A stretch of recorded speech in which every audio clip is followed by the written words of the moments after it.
हर हर महादेव। जय गुरु जी संगत जी। आइए संगत जी, गुरु जी की कृपा से हम अगले अध्याय की तरफ चलें। और संगत जी, अध्याय को बेहद ध्यान पूर्वक सुना कीजिए और समझने का भी पूरा पूरा प्रयत्न किया कीजिए। आज के अध्याय में हम जानेंगे संगत जी कि चतुर्थ कर्मी और बारात का कई दिनों तक ठहरना, सप्तऋषियों के समझाने से हिमालय का बारात को विदा करने के लिए राजी होना, मीना का शिव को अपनी कन्या सौंपना तथा बारात का पुरी के बाहर जाकर ठहरना। ब्रह्मा जी कहते हैं, तदंतर विष्णु आदि देवता तथा ऋषि कैलाश लौटने का विचार करने लगे। तब हिमालय ने जनवासे में आकर सबको भोजन के लिए आमंत्रित किया। तत्पश्चात देवेश्वर शिव को आमंत्रित करके हिमाचल अपने घर को गए और नाना प्रकार के विधान से भोजनोत्सव की तैयारी करने लगे। उन्होंने प्रसन्नता और उत्कृष्टता के साथ भोजन के लिए परिवार सहित भगवान शिव को यथोचित रीति से अपने घर बुलवाया। शंभु के, विष्णु के, मेरे, अन्य सब देवताओं के तथा मुनियों के तथा वहां आए हुए अन्य सब लोगों के भी चरणों को बड़े आदर के साथ धोकर उन सबको गिरजाराज ने मंडप के भीतर सुंदर आसनों पर बिठवाया। फिर अपने भाई बंधुओं के साथ लेकर उनके सहयोग से उन सब अतिथियों को नाना प्रकार के सरस पदार्थों द्वारा पूर्णतः तृप्त किया और मेरे, विष्णु के तथा शंभु के साथ सब लोगों ने अच्छी तरह भोजन किया।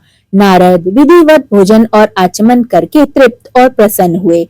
सब लोग हिमालय से आज्ञा लेकर अपने अपने डेरे पर गए। मुने इस प्रकार तीसरे दिन भी गिरजाराज ने विधिवत दान, मान और आदर आदि के द्वारा उन सबका सत्कार किया।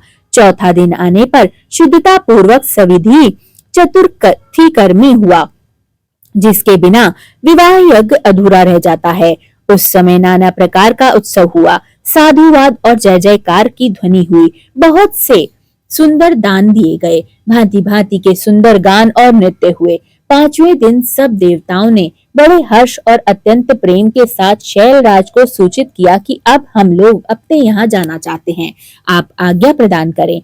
उनकी यह बात सुनकर गिरजाराज हिमवान हाथ जोड़कर बोले, देवगण, आप लोग कुछ दिन और ठहरें तथा मुझ पर कृपा करें। यों कहकर उन्होंने स्नेह के साथ उन देवताओं को, महान शिव को, विष्णु को, मुझको तथा अन्य लोगों को बहुत दिनों तक ठहराया और प्रतिदिन विशेष आदर सत्कार भी किया। इस प्रकार देवताओं के वहां रहते हुए बहुत दिन बीत गए। तब उन सब ने गिरजाराज के पास सप्तऋषियों को भेजा। सप्तऋषियों ने हिमवान और मेना से समयोचित बात कर उन्हें समझाया कि परम शिव तत्व का वर्णन किया तथा प्रसन्नता पूर्वक उनके सौभाग्य की सराहना की। मुने उनके समझाने से गिरजाराज बारात को विदा करने के लिए स्वीकार करके तैयार हो गए। तत्पश्चात भगवान शंभु यात्रा के लिए उद्यत हो देवता आदि के साथ शैलराज के पास आए।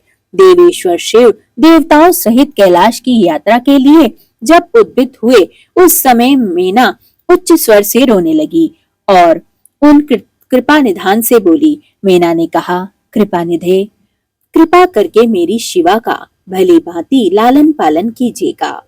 आप आशुतोष हैं, पार्वती की सहस्त्रों अपराधों को भी क्षमा कर दीजिएगा।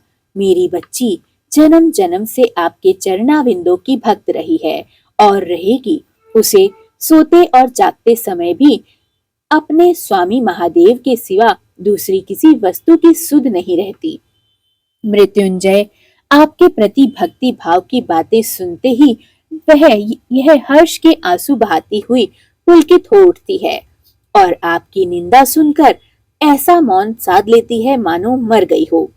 ब्रह्मा जी कहते हैं, नारद, ऐसा कहकर मेना ने अपनी बेटी शिव के हाथों में सौंप दी और उन दोनों के सामने ही उच्च स्वर से रोती हुई मूर्छित हो गई।